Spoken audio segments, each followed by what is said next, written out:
Have you ever tried to stop? You've closed your eyes, made promises, sworn to resist, but the desire persists, like a thought that appears without warning, like an impulse that invades you even when you yearn for peace.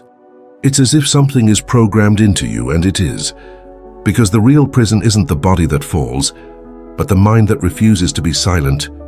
It doesn't matter how much you avoid the website, the video, or the fantasy. If your mind is still sexualized, you remain chained inside. And the scariest thing is, this programming was installed long before you realized it, by the system, the culture, the repression, the shadow. Carl Jung wrote, "What you do not realize returns as fate," and many men live the fate of a desire they never understood. The sexualized mind is like a broken mirror. It reflects everything but the truth. You think it is pleasure, but it is escape. You think it is desire, but it is an old wound. You think it's freedom, but it's actually psychological conditioning. And the more you fight it, the more you feed what dominates you. In this video, we'll expose the unconscious roots of your sexual desire. We'll understand how the mind was programmed, by whom, and most importantly, we'll reveal the path to deprogramming, not through repression, but through transcendence. Carl Jung left us clues, and it is by following them that you can regain your self-control. If you feel like you've tried everything, if you're tired of fighting an invisible enemy in your mind, then perhaps you're ready for something deeper, more spiritual, more authentic. Breathe, be still, and follow me, because now you're going to discover how to deprogram the sexual desire that controls your mind. You think you choose, but you don't. Every time a sexual thought invades your mind uninvited, every time an image paralyzes you, every time an impulse commands your body as if you weren't there, you are not free.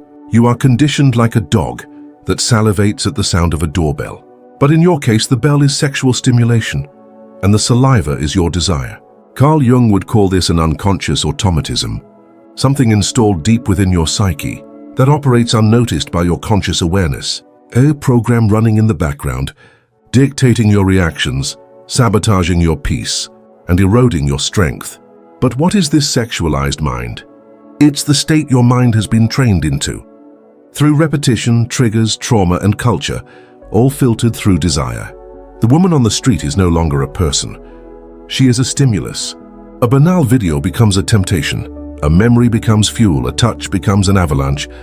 The sexualized mind doesn't even need pornography to collapse, because it has itself become pornography. And the most tragic thing is that man believes he is free. He simply believes he is following his instincts, that it is natural, that he is enjoying life. But this is not freedom.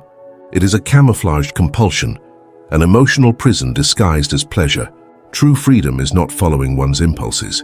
It is having the choice not to follow them while remaining at peace. It's about consciously observing desire and deciding not to give in.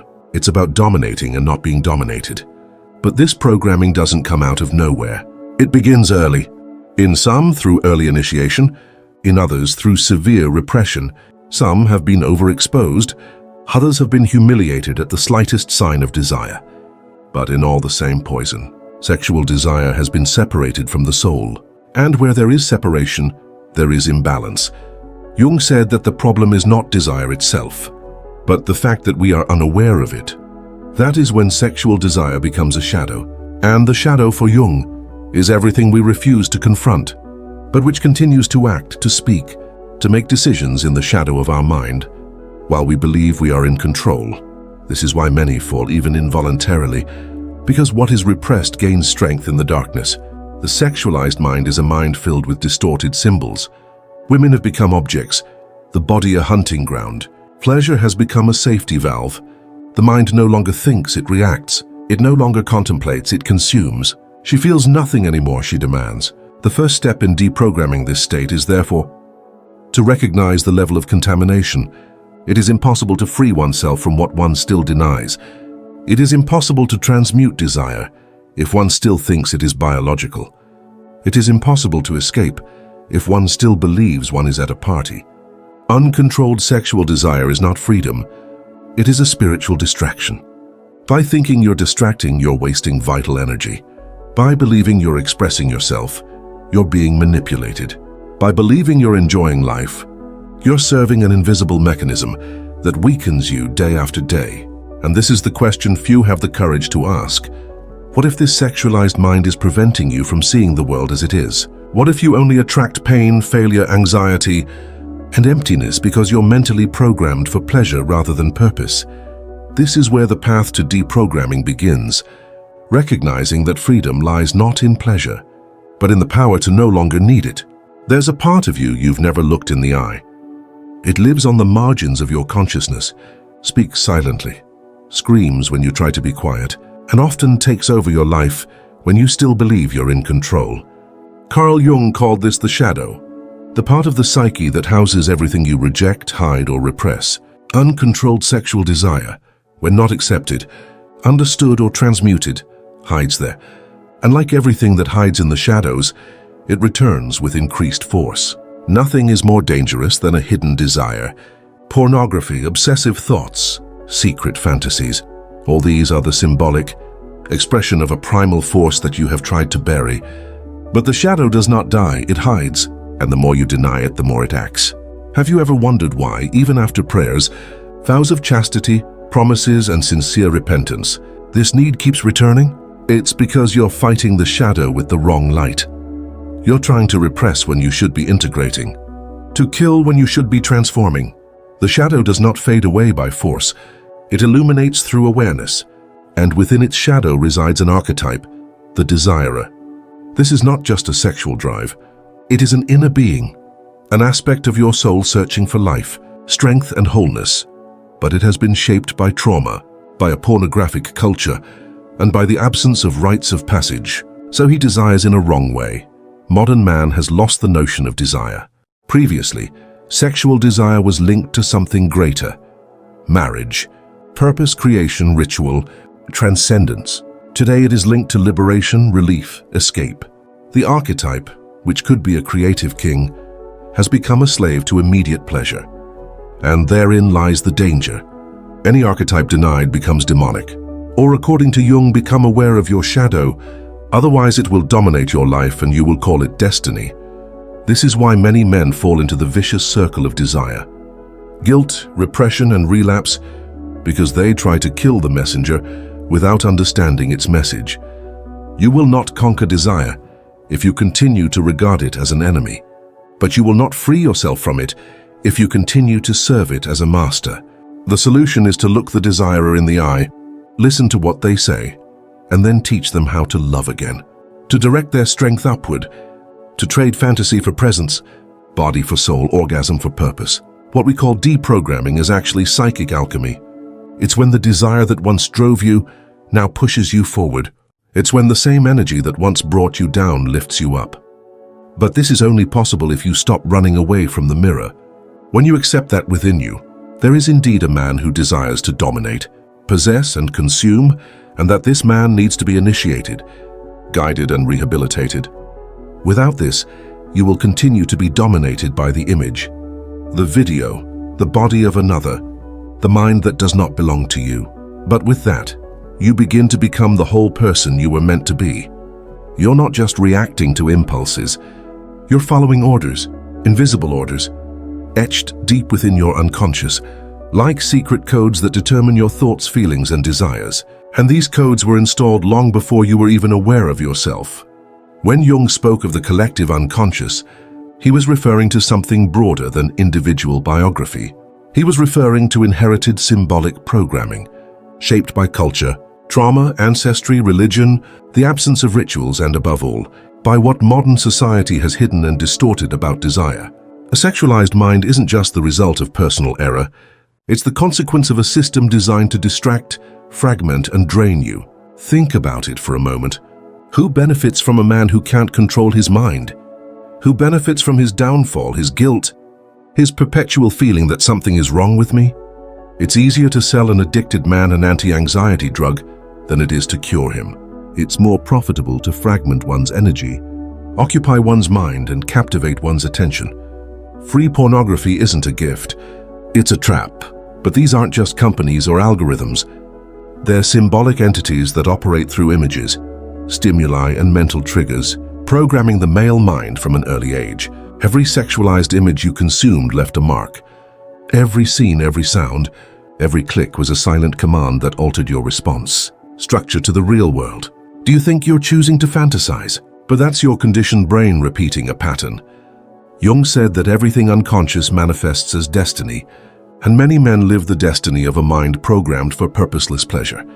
These invisible codes are omnipresent. The code of instant gratification. Everything must be quick, easy, enjoyable. The code of fragmentation, separating body from soul, pleasure from love, sex from spirituality. The code of repression disguised as morality. Don't talk about desire, simply deny it. The code of toxic masculinity. Be manly at all costs, even if it destroys you from the inside. And there's an even deeper code, implanted almost like a spell. You can't resist. This lie is the pillar of your prison. You're convinced it's impossible to have a clear mind, impossible to control your impulses, impossible to think without fantasizing. But this idea is part of the programming. It's the leash that keeps you from controlling your mind. Deprogramming begins when you identify these codes, when you begin to observe your automatic reactions and decide not to obey them, when you feel the impulse and choose to breathe, when the image appears and you don't feed it, when the fantasy arises and you perceive it as an echo, not as truth. You are not the code, you are the observer. You are the one who can break the chain, but it requires attention, silence, presence. The mind does not purify itself by accident. It purifies itself through constant choice. Yes, you have been programmed, but now that you know, the question is, will you continue to obey? There is no healing without silence. As long as your mind is filled with noises, sounds, images, memories, fantasies, and stimuli, you won't be able to hear yourself. And if you can't hear yourself, how can you control what governs you internally? Modern man has been trained to be noisy. From a very young age, his mind is flooded with stimuli that hinder introspection. Pornography is just one of the loudest noises, but there are others. Constant anxiety, the rush, the constant need for entertainment, cell phone addiction, music that never stops. All of this has one purpose, to keep you alone with your mind. Carl Jung knew that the unconscious speaks silently.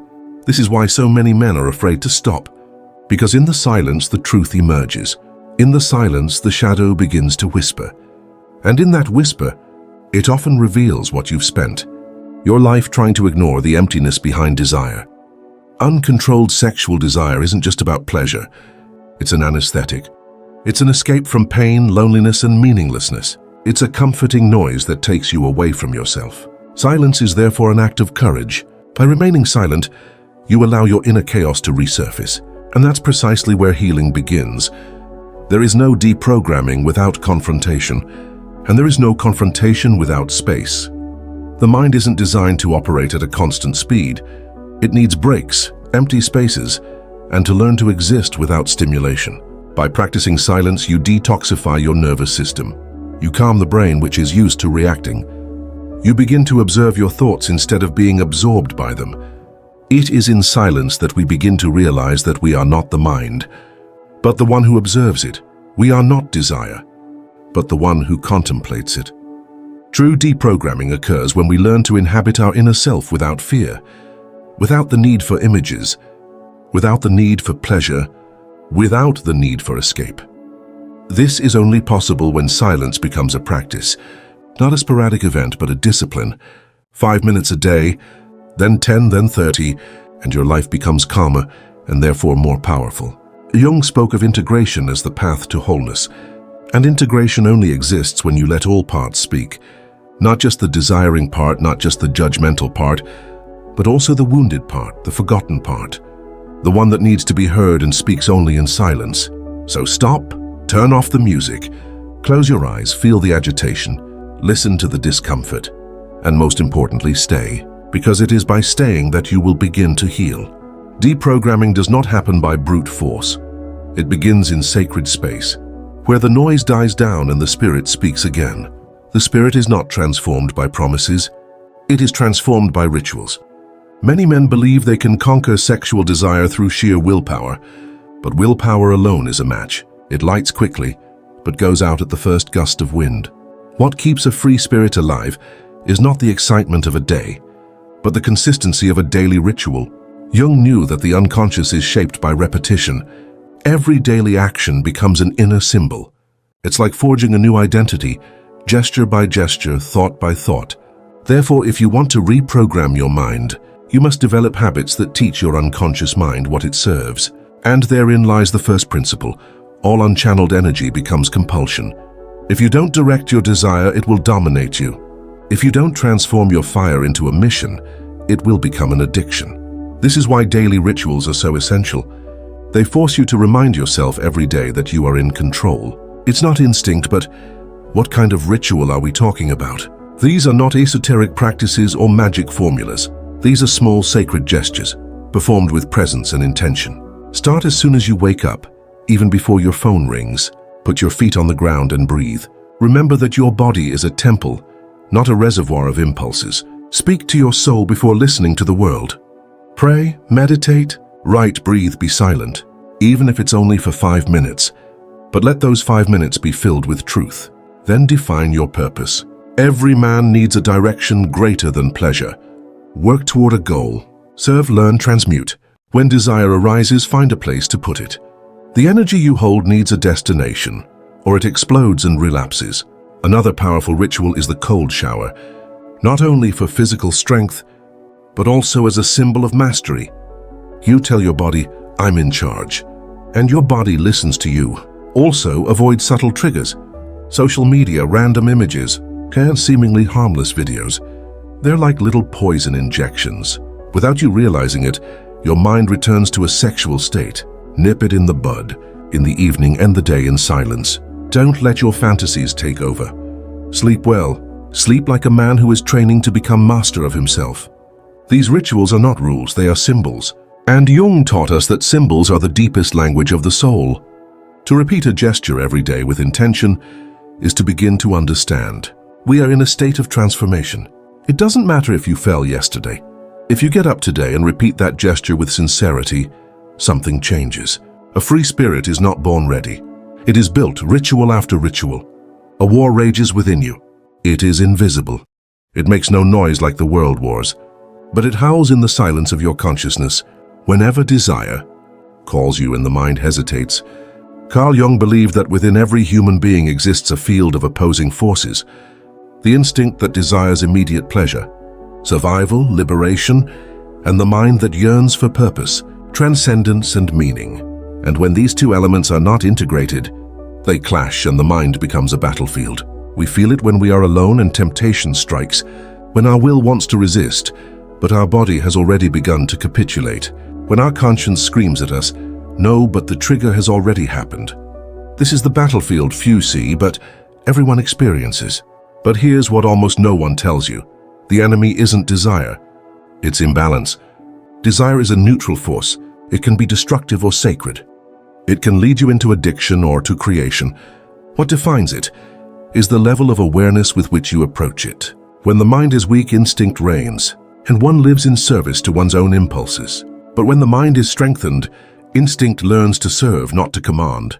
The problem is that in modern society, instinct is fed to the point of obesity, while the mind is left to neglect. Since childhood, one has been taught to indulge one's desires, not to contemplate them. He learned to react to stimuli, without questioning them. He was taught to seek pleasure, but without ever worrying about it. And therein lies the key to the fight. The soul must learn to endure emptiness.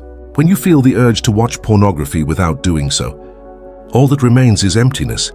A strange silence, an absence of pleasure, a restlessness. This is the crucial moment. This is where the real battle takes place, because instinct screams, it cries, it lies. It tells you that you need this, that you're going crazy, that it's okay to fall just once. But the mind, the spirit, whispers. It says, hold on, stay, there's something beyond. And if you stay, something happens. You cross the valley of compulsion.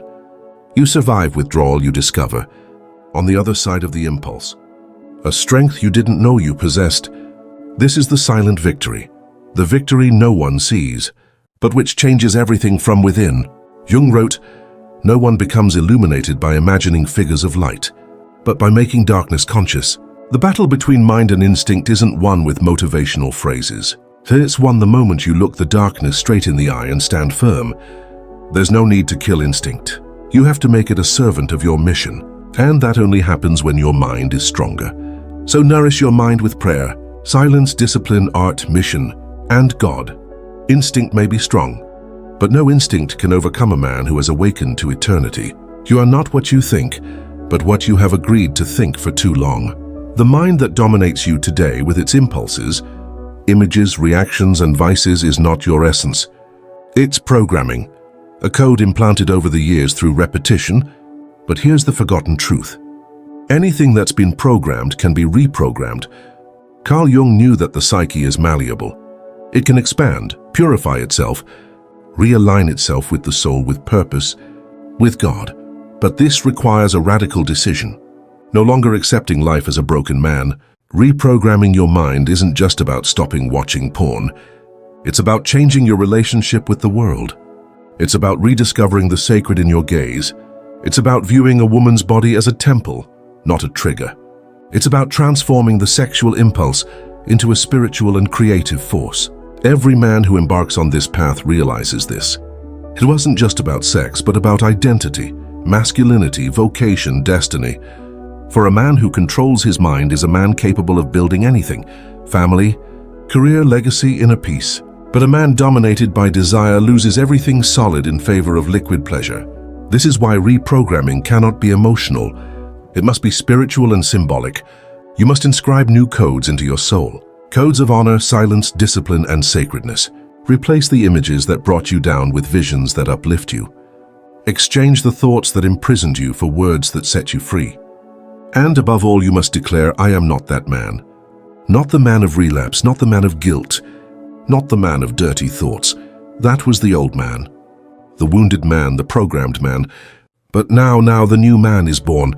The man who transforms desire into direction, who transforms impulse into silence, who transforms falling into wisdom. The world doesn't need more addicted men. It needs conscious warriors. Men who have chosen to conquer themselves before conquering the world. You don't have to be perfect.